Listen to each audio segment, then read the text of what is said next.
हुसैन बांट रहे हैं निजात ले जाओ सलावत।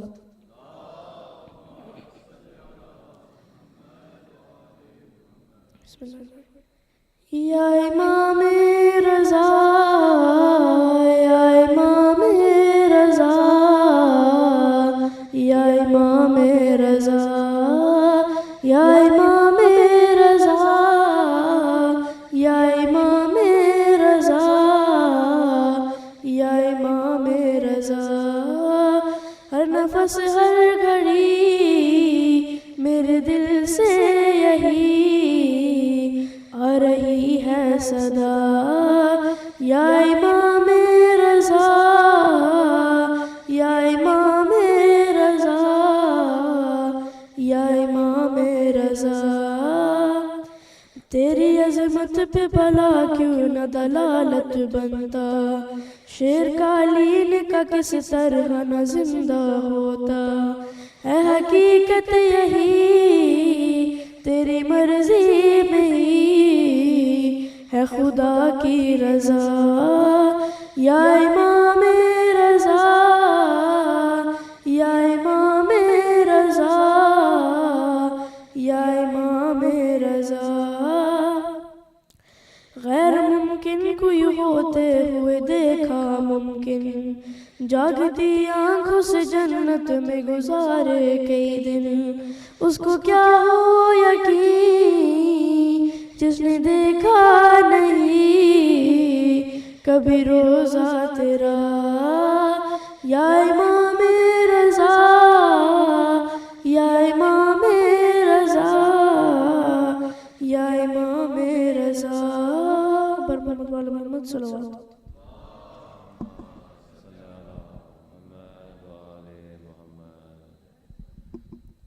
MashaAllah, really beautifully and amazingly read.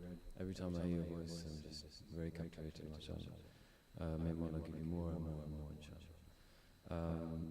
Just before we have a couple of minutes just before we welcome Brother Zuriyaab to the stage, so I've been requested to recite something small, so just for me to be shamil in the list of reciters, I'm just going to recite a couple of lines.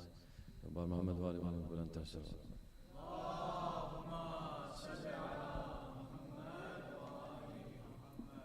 And even louder salawat.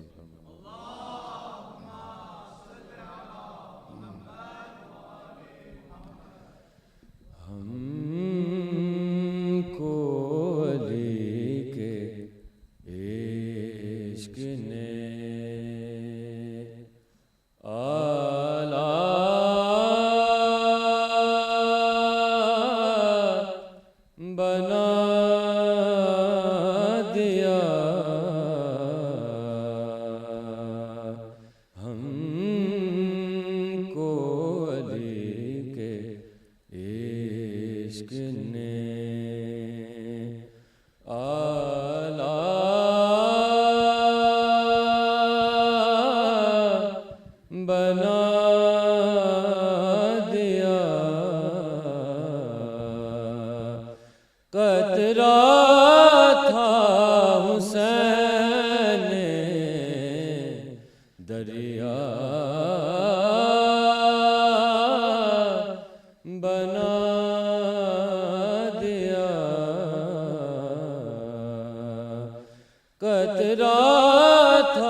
like to welcome our dear brother Zuriyaab to the stage, to the minbar. If we could all stand up in his honor. Bar Muhammad wa ali Muhammad salawat.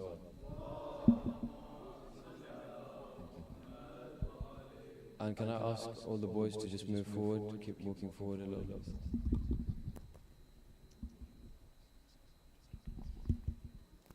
Keep coming, keep coming. Very good, mashallah. Bar Muhammad wa ali Muhammad balantar salawat.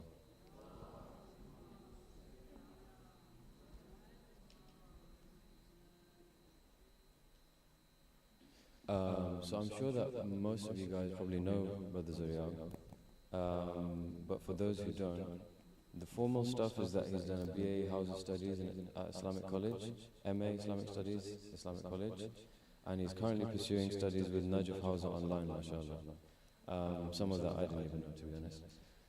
Brother Zuriyaab is someone who has been like a sort of older brother figure to me since I was growing up. Any question that I have Islamically, he will testify that I always go to him and I bother him with these questions. So I would advise all of you guys to do the same, because having someone like Brother Zuriyaab in our community, we are extremely, extremely lucky. Not only for the source of knowledge that he has, but also in the example that we can that he sets. I'm sure most of you will know already, but for those of you who don't, if you just look at Brother Zuriyaab, the way that he carries himself, the way that he acts, the way that he talks, the way that he behaves, I don't want to make him blush, but he's an example of how we can follow the Ahlul Bayt's teachings for all of us, whether you're really small or whether you're really big. For people older than Zuriyaab as well, he's a fantastic example. So long may that example continue and get even better. And with that, I'd like to ask you guys to all recite a loud salawat. And I can't every time during the majlis, I'm not going to be able to remind you that can we do it louder, louder. So you have to remember by yourselves that we need to recite salawat with the loudest of our voices. Wa Muhammad wa ali Muhammad balantar salawat. Thank you so much.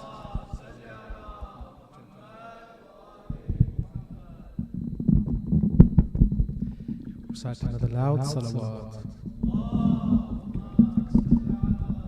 Thank you. أعوذ بالله من الشيطان الرجيم. بسم الله الرحمن الرحيم. الحمد لله رب العالمين. والصلاة والسلام على أشرف الأنبياء والمرسلين سيدنا وحبيبنا أبي القاسم مصطفى محمد صلوات الله وسلامه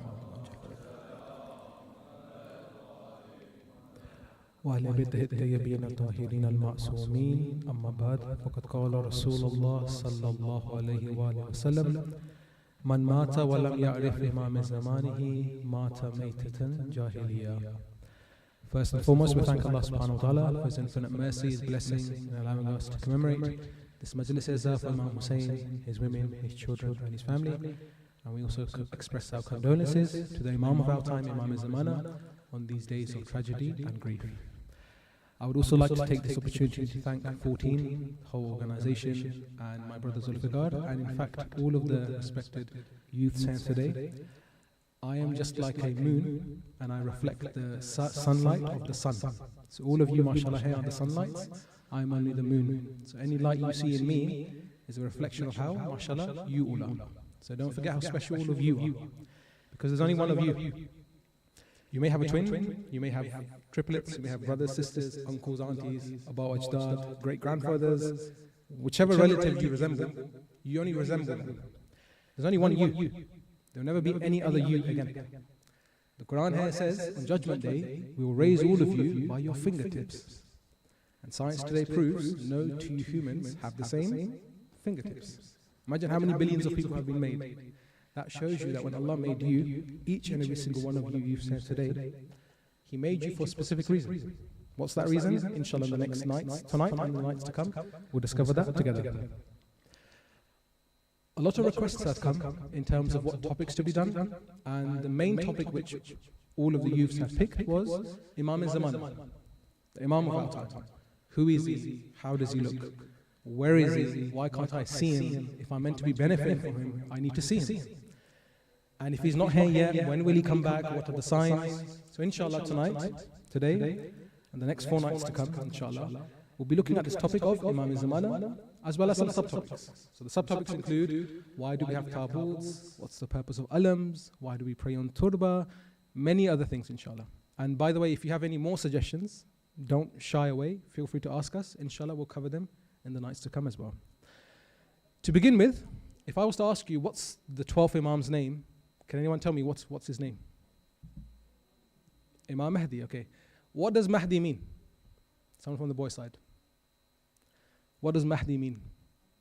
This is our Imam, by the way. He's in our time, right? So what does Mahdi mean? Who here is called Mahdi or has Mahdi in the name? MashaAllah, 1, 2 at the back. 3, okay. Any ideas on what Mahdi means then? Okay, so this is what we'll work on, inshallah. Essentially, my dear brothers and sisters, Mahdi means the guide, okay? As in, when there's darkness and you need a torch or you need some sort of light, Mahdi is someone who provides that to you. Now, when we come to this topic today, inshallah, I'll look at 2 things only. Who is Imam Mahdi? And how can we benefit from him when we can't see him? Right now, I'm speaking to you guys. You can see me. You can see this mic. You can see my hand actions. You can see those next to you. Generally speaking, in the West, we're taught that you can only build a connection with someone if you can physically see them. Whereas in Islam, it's not only just physical. You could be with someone your whole life, but not truly know them. The real connection in Islam is what? It's known as a word named ma'rifah. Ma'rifah comes from the word meaning truly knowing the person in front of you. Now that doesn't mean just by seeing them you know them. Those who killed Imam Hussein in Karbala, all those 30,000, those who were hungry after his blood, they could see him, right? No man in Karbala who killed Imam Hussein had blindfolds on his eye. Those who killed Imam Ali, Imam Hassan, Imam Sajjad, all of the 11 Imams, they could see them, right? So why could they not recognize the Imam? Because spiritually from inside they were dead. They could not really see the Imam at the time. So these 2 points we'll cover today, inshallah. First of all, what is an Imam? Now essentially, if you have some friends from the other groups, like if you have Sunni friends or someone, when they say Imam, they mean someone who is the Maulana in the mosque. Imam generally means someone who leads others. So for example, those interested in football, the captain, when he walks out on the football pitch, he's known as the Imam of the team. Formally in English, you call him the captain. Or if you're playing netball, the captain of the team is known as the Imam, formally in Arabic. Why? Because he or she is leading the team into the state of play. However, in our aqaid, the Imam is someone who is there as a divine mercy from Allah subhanahu wa ta'ala. Allow me to explain.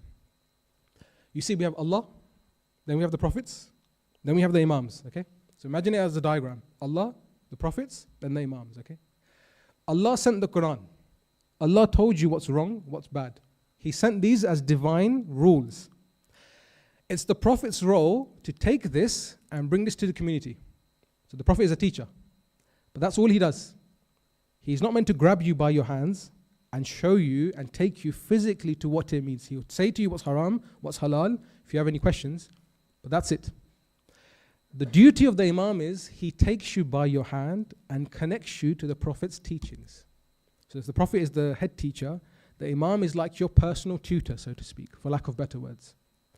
He is someone there as a divine mercy from Allah to teach you and to show you what the Prophet meant when he said this. You have to bear in mind, guys, back then we didn't have WhatsApp, we didn't have TikTok, no Snapchat, we didn't have phones. When the Prophet came out at the age of 40 and told people, I am the Prophet, follow me, people listened. But this message of Islam is not just for the Arabs, it's for those around the world. In Islam, we don't have color, we don't have creed, we don't have religion. The main thing is what? That you're a good human being. When you're a good human being, automatically you would qualify as being a Muslim. That's simple as that. People think it's the other way. You have to be a Muslim. But there's many Muslims, sadly, you find today, who are not good human beings. And when non-Muslims meet people like this, they say, all of you Muslims must be like that. The point being, therefore, that Allah subhanahu wa ta'ala sent this divine nizam, we call it, as in this divine system. Like when you go to school or college or uni, you go from what time? From 9 till 3. Some of you from 8:30 to 2:30. Some of you, if you go to uni, from 10 to 6. That's your system. What you do in that system is your choice, but the principal or the university or the school has made that system for you. Similarly, Allah has made a system as well. When He made the sun, the earth, everything doing the orbit of the sun, He made a divine system. What's that divine system? That's when I tell you what to do, how did you know what I told you? Through the Prophet. How did you know what the Prophet did? Through his family. Back then, like I mentioned, there's no communications. If you wanted to ask Rasulullah a question, how would you ask him a question? You would go from Abyssinia or China or Europe back then, 1,000 years ago, and you would go by horse or camel to the Prophet. That could take months and years. The Prophet died at the age of 63. 60 minus 40 is what? 23. Only 23 years people had access to the Prophet, direct access. That's only if you could reach Medina in time. What happens when the Prophets died? It's the 64th year now, 65th year and so on. Who do you ask your questions to? Just like you have a substitute teacher in school, when your teacher is sick, he leaves behind a teacher qualified to teach you. If you're in year 9, the teacher won't leave a substitute teacher from year 4 to teach you year 9 mathematics. That doesn't make sense. That's zulm upon you.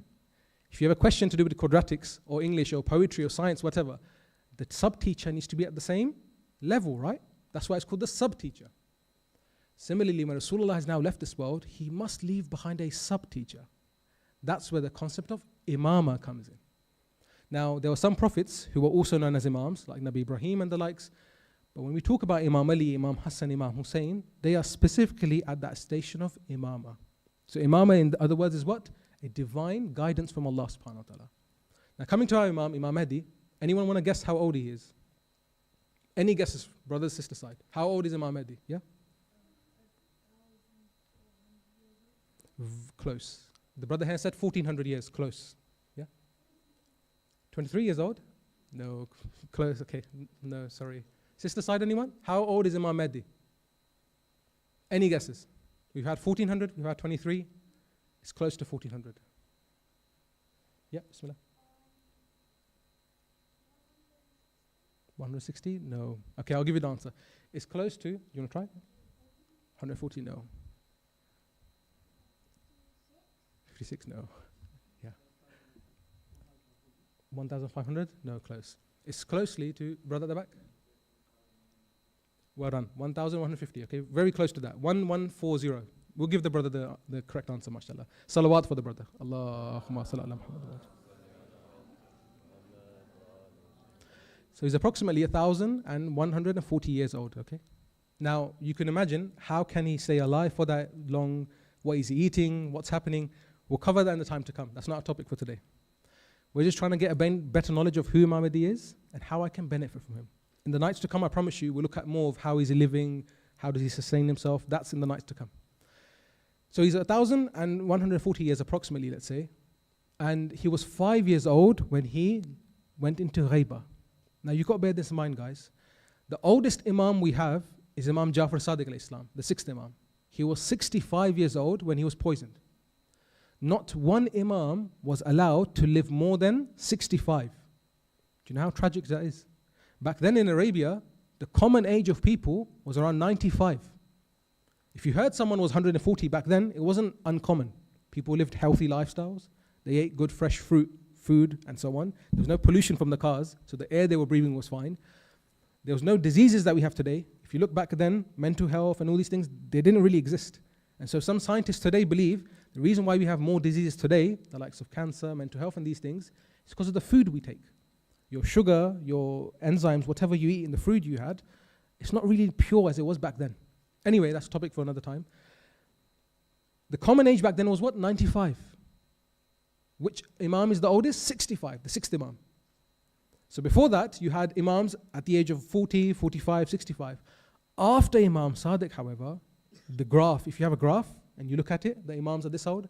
After Imam Sadiq, it came down very quickly. Imam Taqi al-Jawad died when he was 25. Imam Hassan Askari, 28. All the Imams were being killed very, very quickly. Why? Because the Banu Abbas, those in power, okay, the America of that time, knew that the Mahdi is coming. We told you at the beginning, what does the word Mahdi mean? Someone who frees you from slavery, frees you from zulm, someone who frees you from the darkness. I mentioned this at a majlis a few nights ago. I mentioned it very quickly once more. You're in a system right now, like the Matrix. You're in this system where you're being played in such a way that you don't realize it. Very quickly, I'll give you this example once more. When you go into the internet, you type in www dot, right? What does that stand for? TikTok, Snapchat, when you type in, what comes up? www dot. What does www mean? Well done. World Wide Web. Why is it a web? Is web a good thing? When you're in your homes and you see a spider and you start screaming for your dad and your mum to come, is it a good thing? So when you see a web, is it a good thing? No. So why is it called World Wide Web? Yeah? Well done. Ahsant. World Wide Web, my brothers and sisters, means it's a web which traps you. You know when you're trying to sleep at night and your mum and dad tells you, put the phone away, you're like, one more snap, one more Instagram reel, one more, the flick happens. By the time you realize it, it's 4 a.m. You've got to be up in 3 hours. What's that? Your mind is controlled. You don't realize it. World Wide Web. Surah Ankabut in the Quran mentions the flimsiest of homes, as in the worst of homes, is the home of the Ankabut, the spider. There's a whole chapter on the spider. Web is something, the spider, it doesn't make the home to live in it. The spider makes a home to do what? To trap other things in it. When we're in our lifestyles today, we don't realize your mind, your brain, your time is being trapped like that. You know, sometimes you get aggressive at your parents for no reason. Your mum or your dad tells you, can you go help your sibling? Can you take this bin out? Can you do this with me? And you feel really aggressive. That's not normal. It's because your mind has been so preoccupied by this game or whatever it is. I'm not saying it's a bad thing, by the way. It's a good thing. But when you're being controlled excessively and your parents or your siblings are trying to ask you for help and you lash out aggressively, that means there's something there. That web has got onto you really strongly. How did you break through it? Well, firstly, mashallah, you've come to this majlis and any other majlis you attend. Okay, that's good. But you realize that you control your phone. You control your time. You don't let others do it. So if I'm going to be playing my PS5 or on my phone for an hour, that means 1 hour. The minute it's 1 hour, 1 minute, I stop. Then you know who controls who, right? When Allah sent the Imams, He knew that there will come a time when technology will be going really, really fast. And in that time, they tried to kill off the Imams very, very quickly. Why? Because they wanted to be in power themselves. Can you imagine if the Imams' names were in the Quran, what would happen? Many people tell you, you're Shias, right? Yeah, I'm Shia. You believe in the 12 Imams, yeah? So why are they not in the Quran by name? See, Allah knew. If He had put in the names of the 12 Imams in the Quran, the ruling powers back then would have stolen those names. There would have been one Khalif who would have come and said, I am Ali, I have 2 sons, Hassan and Hussein. Then he has a son called Ali as-Sajjad, and then Muhammad Baqir and Jafar Sadiq. They would have usurped these names. You saw what happened when Imam Rasulullah said, Man kunta mawla, fahadha Ali al-Mawla. Till today people say, what does Mawla mean? You know, it doesn't mean master, it could mean friend. And others took Imam Ali's seat. Anything with the Ahlul Bayt that was explicitly given to them, these Ghasibin, these tyrants, took it away from them. Allah knew from His hikmah, if I put the 12 Imams' names in the Quran directly, what would happen? People would steal the names as well. So what did Allah do? He didn't put the names in there. He put the sifat. He put the attributes of the Imams in there. The sabr, the tawakkul, the charity, the giving. So the point being, when we have an Imam like Imam Mahdi, he is divinely proved in the Quran as well as Hadith. But the point is this, he's not here today physically, as in we can't see him physically, is because of the concept of ghaibah. When this holy Imam was 5 years old and Imam Askari had been killed, the Banu Abbas tried to kill this Imam as well. How old is he? 5. Hands up if you're 5 years old here. Okay, no one's 5 here. Okay, fine. A 5-year-old kid is someone who should be playing and should be relaxing. But the Imam, our Imam, your Imam, my Imam, is being chased by these thugs, these bandits. Why? Because he is the leader, he's the guide. This is why Allah said, you killed 11 of my guides. I sent you 11 lamps, 11 Mahdis, so to speak. And you killed them one by one. This 12th one, I'm going to hide. And I'm only going to reveal him when the people are ready. That brings us on to our second point. Each Imam has a physical purpose and they has a spiritual purpose. Physical purpose means he's there physically with you. But spiritual means even if you can't see him, you can still feel his blessings, his presence. The Holy Prophet Muhammad sallallahu alayhi wa sallam, salawat Allahumma salli ala Muhammad wa ajr fa'ajr. He said that even for 1 second, if this earth did not have an imam, a divine imam, the earth would swallow itself. The earth would eat itself alive. What does that mean? That means there needs to be a divine representative, a divine leader present on the earth who takes in the blessings of Allah and is able to bring it to the people, the likes of you and me. But that brings us back to that question again. Can you see Imam Mahdi? No. It's our belief, inshallah, that he's in this majlis as well, inshallah. But I can't see him. You can't see him. How do you prove him then? You prove the Imam by saying, how many other things are there in science today that we can't see, but it doesn't mean it doesn't exist? For example, who here is breathing? Hands up. Everyone, inshallah. Who here is breathing? Everyone, yeah? Prove to me you're breathing. What are you breathing? Oxygen. Can you see oxygen? So then according to science, it doesn't exist, does it? So what are you breathing? Oxygen, right? But I can't see it. Does that mean it doesn't exist? No. Just because you can't physically see it, it doesn't mean you can't feel it, right? You're breathing it through your other senses. Allah has given you and me 5 senses. It's not just the eyes. In the West today, science today, it's known as the theory of empiricism. To prove something, you need to test it in a lab and then show me the result. If you want to make the color yellow, show it to me. Mix green and blue together and purple and make the color yellow. Everything needs to be put into a lab. That wasn't always the case. That only came about a few hundred years ago. Before that, people believed in spirituality. They believed in these other notions. Allah has given you and me 5 senses. Eyesight, taste, smell, listening, and touching. We can feel. These are the 5 senses we have. So why are we limiting it just to our eyesight? Those people who come to you and say, prove Imam Mahdi to me, show him to me. Why am I only proving him to you through my eyesight? That doesn't make sense. You breathe oxygen. Show me oxygen. You can't do that. Another example. 5 years ago, who remembers COVID? COVID 2020? Lockdown? Yes, no more handshaking. You could definitely not sit like this in COVID, remember? 1.5 meters apart, wash your hands, track and trace, all these things. Could you see COVID? You could see the effects of COVID on the person. Coughing, loss of taste and smell, fever. But you couldn't see the disease, could you? But it was there. If you said to someone, COVID does not exist because I can't see it, what would they say to you? You can see it. You can see it by its effects. There are many other examples as well, the likes of microbes, frequencies. You know when animals speak to each other, the ant, for example, you think ants don't talk? Of course they do. Ants speak to each other, but we just can't hear it. There are many other wildlife and other forms they communicate, we just can't understand them. How do you think horses speak to each other? How do you think cats speak to each other? We can't understand it, yes, but there's a way of communication they have. Just because my senses cannot pick it up, it does not mean it doesn't exist. I'll give you a prime example. Who's heard of aliens? Who's seen films with aliens? How do they all look? They all look the same. But do you know what a real alien looks like? No. The Imams ﷺ have said that aliens exist. There are aliens out there. You know, in 1986, approximately a few years ago, well, many years ago now, 1986, every 30 seconds, NASA reported, we picked up on our frequency, a radio signal coming from space. That means there's technology out there that someone is sending you on Earth a radio signal. Every 30 seconds, there was a tick. There was a radio signal coming to us. What did NASA do? They did not accept it. It's like someone's calling you. If you don't pick up, they can't talk to you, can they? This person is calling you 100 times. If you don't pick it up, you can't communicate with them. This, whatever entity was out there, million light years away, it found Earth, and it pointed towards Earth and shot a radio signal for 30 seconds, every 30 seconds.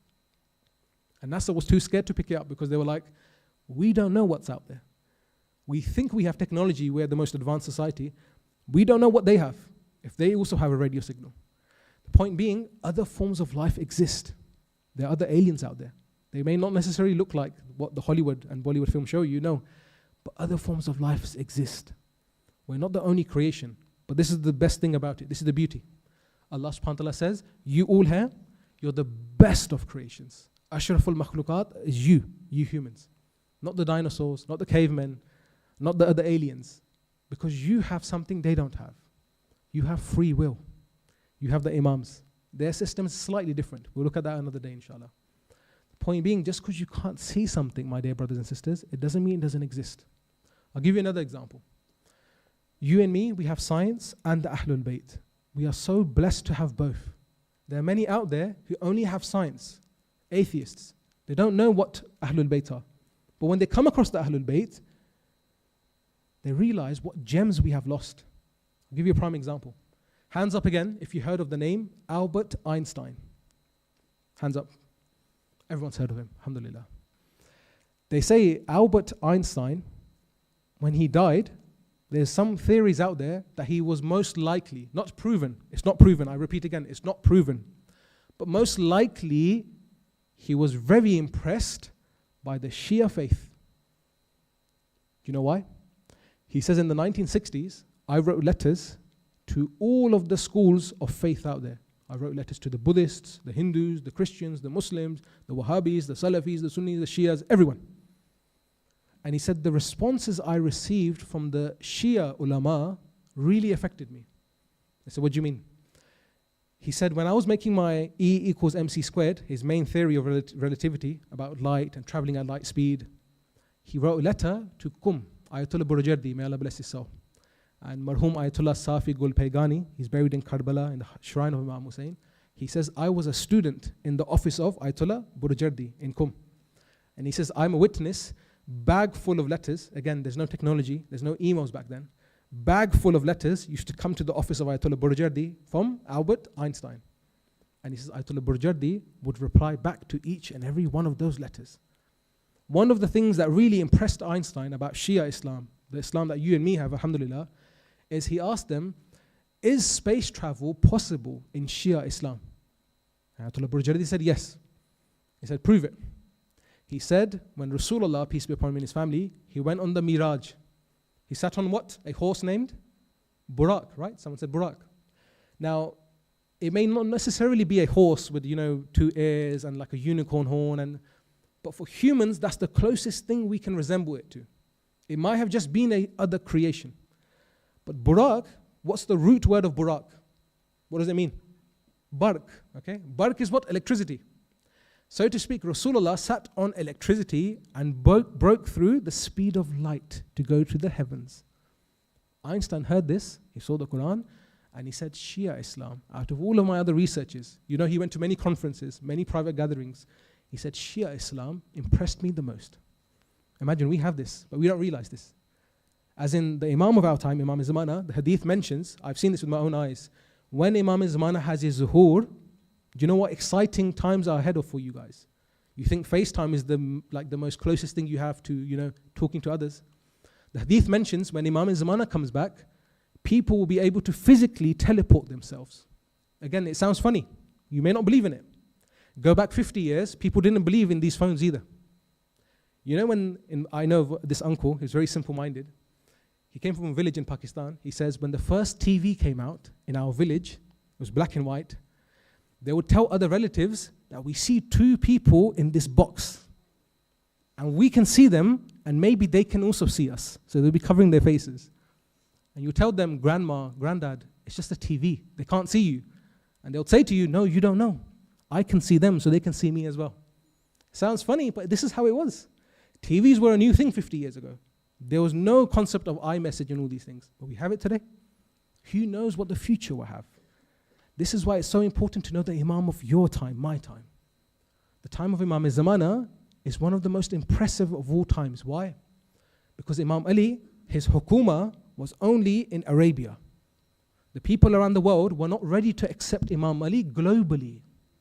Imam Hassan's hukuma in Medina and Kufa. Again, people were not ready to accept him globally. They did not even know him. Imam Hussein, same thing.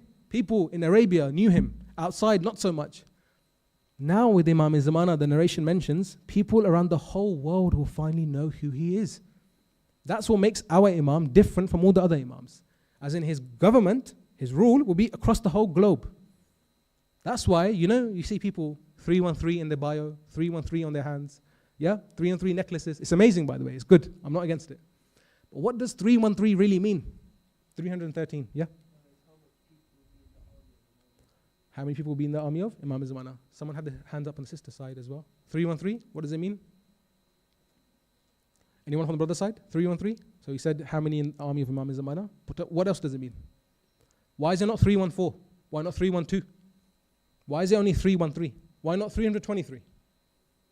You see, in that time, they say when the zuhur happens, there will be approximately 313 states in the world. Currently, we reach like 290, I think. Every year, you know, when there's civil war and so on, countries break into two. There's parts of the world now which is breaking up further. So when Imam Zamana comes back, there'll be 313 ambassadors. As in each country will have one ambassador from the Imam serving that country. That's an exciting thing, isn't it? Imagine science will go 10 times ahead. They say even your brain, okay? How much of your brain do you use? All human beings. The most genius person to the person who's not the most cleverest, how much % of your brain do you actually use? 9%, well done. Only 9%, can you imagine? What's the other 91% doing? We don't even know. You know all these scientists who tell you there's no God, don't believe in the Imams, you don't even know what your brain has.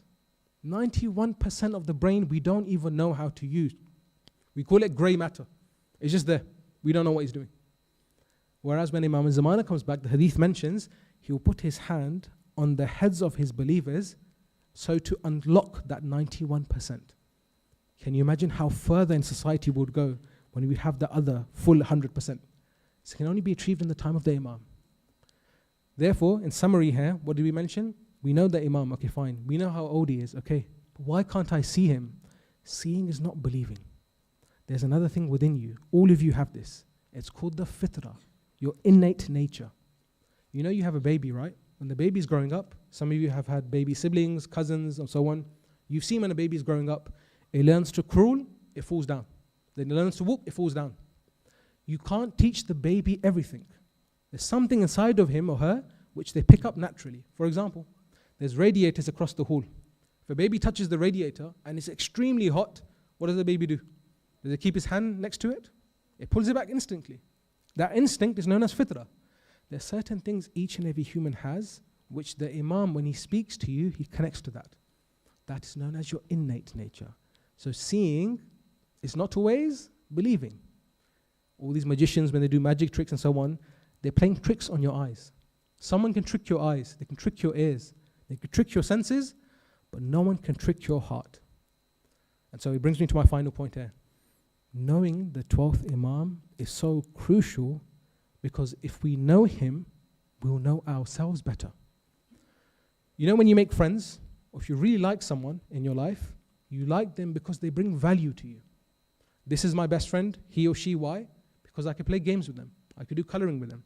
I can talk to them about anything. Or they're my Snapchat buddy, whatever it may be. Everyone is there for a purpose. When the purpose is gone, the people don't speak to you anymore. Sadly, this is what happens in the world. I'll give you this example. I've mentioned it before. I'm sure everyone has memorized this now. There was a boxer by the name of Sergio Martinez. Sergio Martinez. He says, I won the WBC belt. You know, there's many belts out there. IBF, WBO, WBA. In boxing, WBC is the main belt, okay? He says, I won that. And I went to my locker room. And I had how many missed calls? 1,088. As in on his phone, it was buzzing so much. He checked his messages. Why is so many people calling me? These people, there are people I don't even know who are my friends who are messaging me. Do you want to come to the party? Do you want to come hang out with us? You're my best friend now. Let's go. You're the champion. Let's go together. He says, Alhamdulillah. Well, he didn't say Alhamdulillah. I'm saying that. He's not even a Muslim. But you can imagine, Alhamdulillah, now I have so many friends. I'm so important. That's the problem with seeking validation through society. Society changes. And sometimes you have to change yourself for society. That's wrong. Never change your hukuk. Never change the basis. What's our basis? The love of Muhammad wa ali Muhammad. That's the main thing, right? Don't ever let that change. When you let that change, then you're not someone who is a sincere believer of Imam Zamana. It doesn't matter what society says. Society tells me don't wear the hijab. It doesn't matter. My Imam tells me I'll do it. Society tells me don't pray, but my Imam says I'll pray. I'll pray. Society tells me well, this thing's coming up. Compromise your majalis. Don't go to the majalis, go to this party instead. No. My base is, my loyalty is to whom? Imam Zamana, right? This boxer says I received 1,088 missed calls on my first night. He says the next fight I had, I lost the belt. How many missed calls? Anyone want to guess? How many? 0? Close. Very close. 1. He had basically 4. He said, out of the 4, 2 were from my mum. As in, where are all the other 1,084 people who were calling me every single night when I won the belt? You realize when you're flying high and you're famous, you're rich, you have everything, people will try to attach themselves to you. There's relatives you may even have who you've never met before. As soon as you become famous, I know who you are. You're my great-granddad's first cousins, sons, best friends, so-and-so, nephew. They try and link themselves to you. The point is, your true friends are who? When you're rock bottom. The purpose of a friend is to lift you up, not to someone who uses you to lift themselves up in an attempt to put you down. That's what society is like today. When these trends come out, you've heard of the ice bucket challenge, the mannequin challenge, all these things. What were they made for? For nothing. Why don't we challenge ourselves to do one good thing today? That's the real challenge, right? The Imam of your time, that's all he wants. Imam Hussein, when he went to Karbala, he didn't look for every able body. He had people in his army who were 85 years old, 86 years old. He didn't care about your age. He's not looking for how big your muscles were. He's looking for how big your heart is, how big your ruh is, how big your soul is. How can I make sure my soul is ready for the Imam? Firstly, you start from your home. So inshallah, when we go home today, and your mum, your auntie, your sister, your brother, whoever, your father tells you, please help me out here. Today, inshallah, we'll say yes. Or even before they say that to you, today, in a few hours' time when you have dinner, you yourself go to the kitchen, help out with the plate setting. Show yourself at least one new thing so your parents ask you, what's happened? Why are you different? Your siblings won't do it, but you do it today. Why? You're doing this for who? Not for me, not for other people here. For Imam Zamana, okay? That's how you can prove you're really with him. This small act today will be something really big in the future. Point being, therefore, the Imam, when he loves you, or he is with you, he's not with you for your money, for your fame. He's with you because of your soul. The only sincere, real sincere person you'll meet in your life is whom? Imam Zamana. Everyone else will come and go. When you're flying high, they're with you. When you're flying low, they leave you. Imam Zamana will always be there for you. The Ahlul Bayt never leave you. Just like when Imam Hussein never left his companions. Like I mentioned to you, there were certain companions Imam Hussein had, 86 years old. The likes of Abis Shakri. You've heard of Abis Shakri. You know, on Ashura, when Umar ibn Sa'd shot the first arrow, he said, we've started the battle now. Each companion would come to Imam Hussein and ask for ijazah. Can I go and fight? One of the only companions who did not ask for permission was who? Abis Shakri, 85 years old, 86 years old. When he heard the fighting had started, he ran out laughing towards the enemies. He said, are you crazy, old man? Why are you laughing? We're going to kill you. He said, I have become crazy in my love for Hussein. That craziness means what? I have gained ma'rifah of my Imam. I am so pleased to be defending Islam that I have this excitement. Many years after Karbala, many years after, one of the army members of Umar ibn Sa'd's army, he met a person in Kufa. And that Kufan person, when he met him, he laughed at him. He said, you guys were 30,000 men. Hussein had 72. You should have killed them all in 10 minutes, 15 minutes, max 20 minutes. It took you from Fajr all the way to Asr of Ashur, approximately 8 hours, to kill an army of 72, so to speak. Do you know what he replied? He said, woe be unto you. You weren't there, I was. We were attacking these men, we had water, we had food, we had power. But it seemed like these other men who were fighting against us, those 72, they had more power against us. As in the nur and the power and the jazba and the laughter and the confidence they had in them, we were shocked. We did not expect them to have that much power. So I ask you, where did they get their power from? Where did Ali Asghar get his power from? Where did Qasim get his power from? Through the Imam of the time, Imam Hussein. Similarly, today, we can have the same access to that same power. How? When you listen to these majalis 10 nights every year, they're not there just for the sake of it. This year, the Muharram you've heard is different from the one last year, and the one before that, and the one before that. Inshallah, the next Muharram will be different. How comes? There's a new message, a new energy that should be coming within you, and that should link you to the Imam of time. Sallu ala Muhammad wa ali Muhammad. Allah. I'll leave you one last example, and inshallah tomorrow we'll continue on from this point. I said to you at the beginning what? That your biggest asset, your biggest power is your mind, right? Everything out there is trying to control your mind. We know who the Imam is, fine. We know him by name. How can I gain true ma'rifah over him? Just have a pure, sincere soul. Be kind to those you can be to. Allow yourself to be open to everyone. It's as simple as that. And the Imam will visit you himself. There's a really beautiful story in the time of the sixth Imam, Imam Jafar as-Sadiq alayhi salam. Allahumma salli ala Muhammad wa Jafar. You see, the Imam of your time, he's like your father. Even if you don't have a father, from today, don't call yourself as an orphan. Don't say, I don't have a father. The Imam of your time is your father.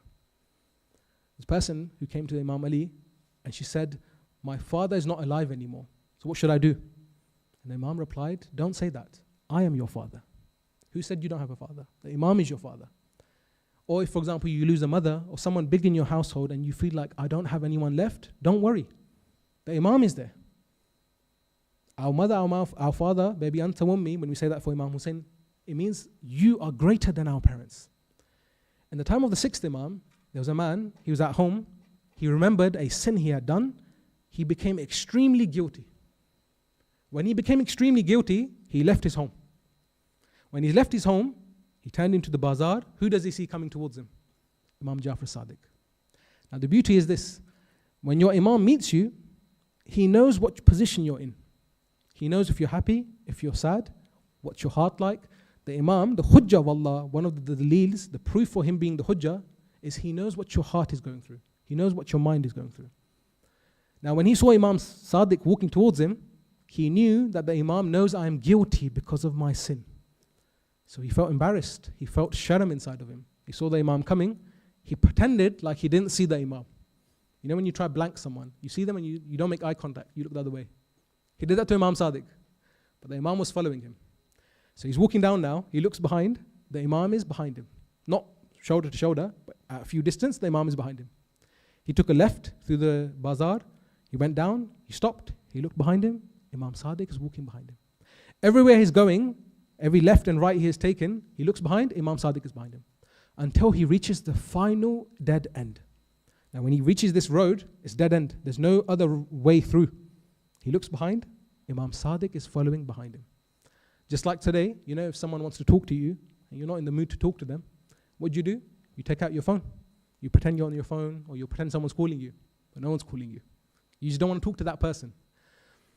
Arabs back then had this belt. They used to tie belts where they used to carry their swords and their money and everything. He opened his belt up, and he pretended like he was tying his belt again. So he's trying to ignore the Imam behind him. As this was happening, he felt a hand on his shoulder. When his hand came on his shoulder, he breathed very heavily. He was like, Imam Sadiq? And he said, yes, I'm your Imam. And the Imam replied to him, no matter what you do, I repeat, no matter what you do, don't ever turn your back on us. We, the Ahlul Bayt, are here to connect you to Allah. Don't ever feel ashamed in front of us. We are like your mothers and your fathers. You know, generally, if you feel guilty, no matter what strong person you are, whatever you hide, when you come in front of your mother or your father, you won't be able to hide it from them. You feel like crying, you feel like being guilty, you feel like opening up towards them. The Imam is greater than that. He knows what you're going through. So today we remember a great shaheed, a great youth like you, mashallah. When I see some of you sitting here, I remember this shaheed as well. A shaheed known as Qasim alayhi salam. Who was Hazrat Qasim? You know, Imam Hassan alayhi salam, Hassan al-Mujtaba, he left behind some sons. One of them was Qasim. The narration says on Ashura, he fought so bravely, he killed many big warriors from Sham. There's one particular warrior, he had 7 sons. When Hazrat Qasim entered the battlefield, this big warrior, he said, I won't fight him. He's a young kid, 12 years old. I'll send my sons to fight him. One by one, each of his 7 sons was killed. Now he became angry. He saw Qasim fighting so bravely. He began attacking Qasim himself. When he came to attack Hazrat Qasim was so brave, he ended up killing this warrior as well. Where did Qasim alayhi salam get this power from? From Imam Hussein alayhi salam, the Imam of his time. Similarly, all of you here today, you can gain your power from the Imam of your time. The narration says, the night of Ashura came, Imam Hussein is reading all of the Shuhada's names. He's saying, Ali Akbar, tomorrow you will be killed. Abbas, tomorrow you will be killed. O no Muhammad, you will be killed.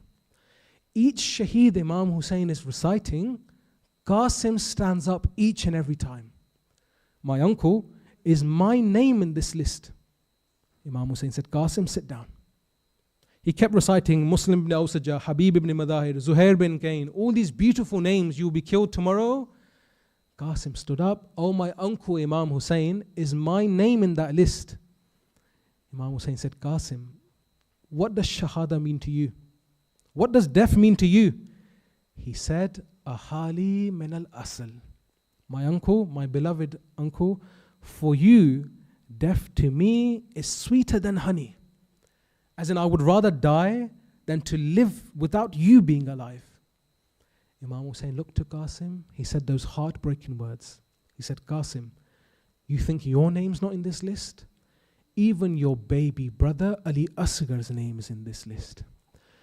When Qasim heard this, he said, my uncle, will these men enter the Khaymagas whilst we are alive? I would say, Qasim, if you could see how they entered the Khaymagas of your mothers and your sisters after you. The day of Ashura came, all of these Shuhada being killed. Qasim is waiting. He's saying, my uncle, you told me I could fight. Allow me to go and fight. Imam Hussein would reply, Qasim, how can I let you go? When I see you, it reminds me of my brother Hassan al-Mujtaba. Go to your mother, she needs your help. Go to Bibi Farwa. They say Qasim now, with tears in his eyes, he sat down in his khaymaga, he began to cry. He said, maybe it's because my father is not alive.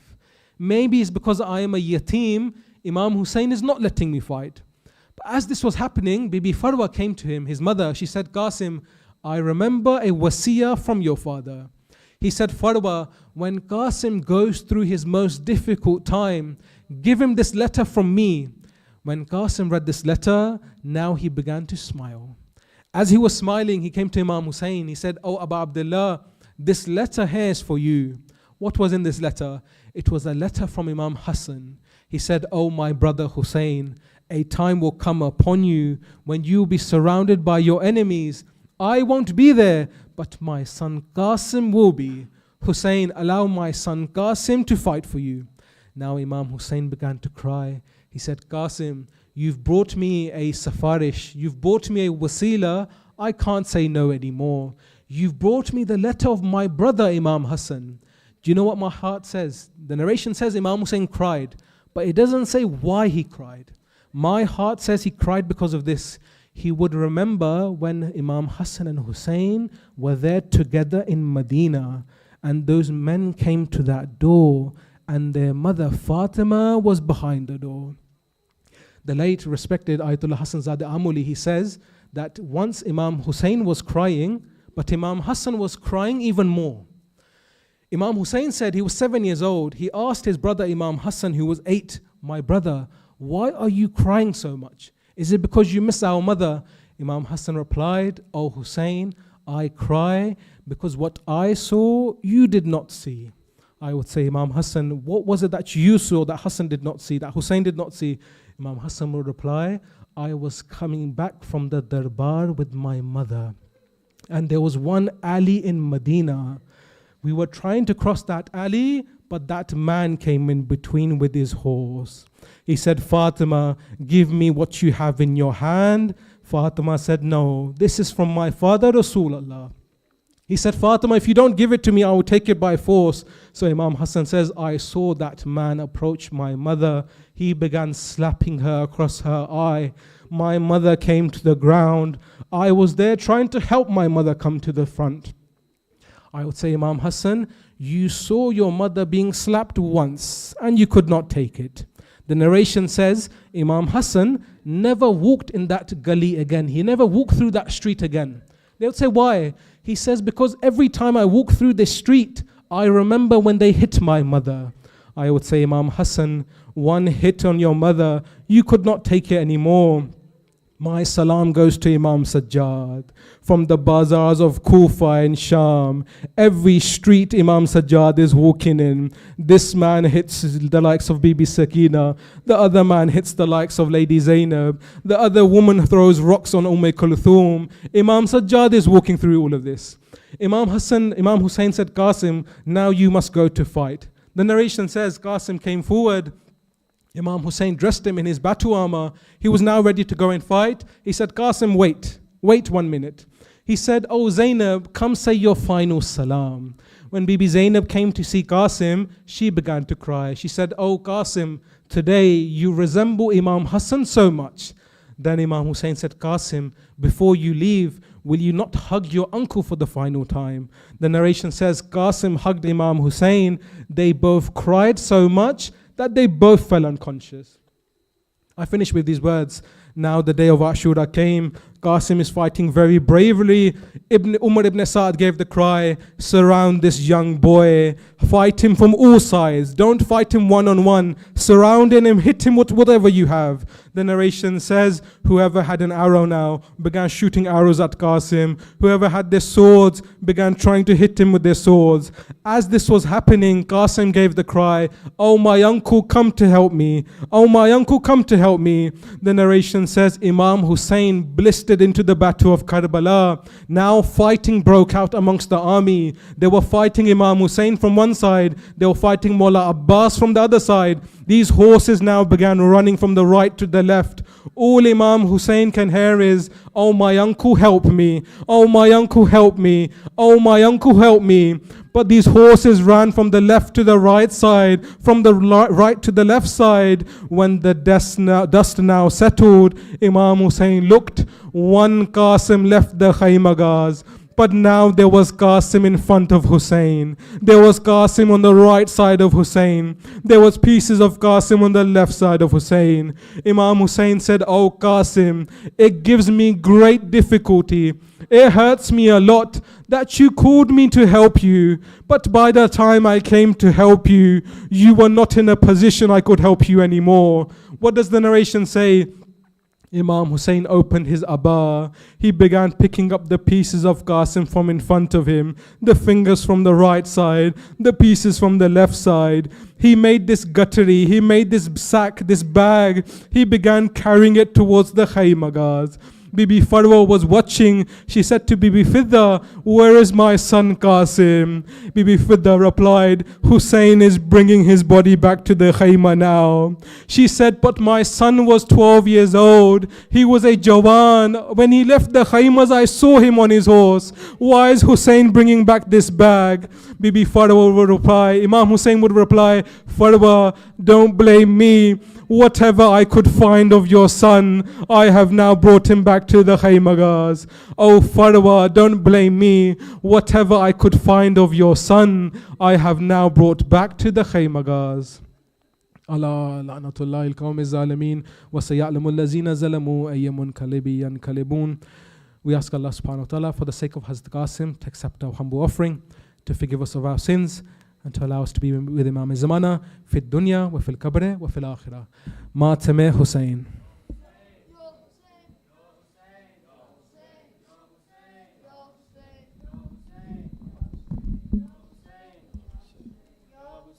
Ya Hussein, Ya Hussein, Ya Hussein, Ya Hussein, Ya Hussein, Ya Hussein, Ya Hussein, Ya Hussein, Ya Hussein, Ya Hussein, Ya Hussein, Ya Hussein, Ya Hussein, Ya Hussein, Ya Hussein, Ya Hussein,